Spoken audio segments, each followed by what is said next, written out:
Ayan na guys, luto na ang ating saging na saba. Ayan, malaki guys, no? Ayan, kasi dagko akong gipili guys. Para mabusog jud ang mga bata.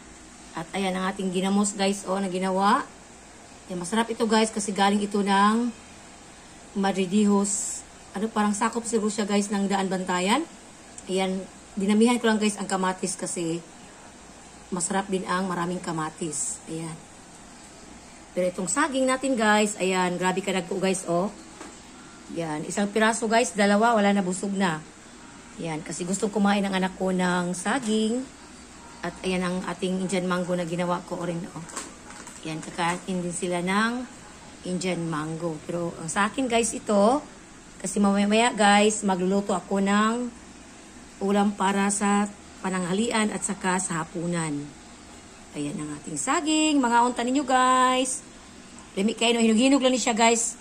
Pero hindi siya masyadong hinog. Ayan. At ayan ang ating ginamos. Ayan, lami kaayo, Maraming kamatis, sili at saka onion, at saka vinegar. Ayan. Mga unta ninyo guys. Ayan, sa kumakain lang ng ginamos ha. Tapos itong saging. Ayan, lami kayo siya guys, mga unta.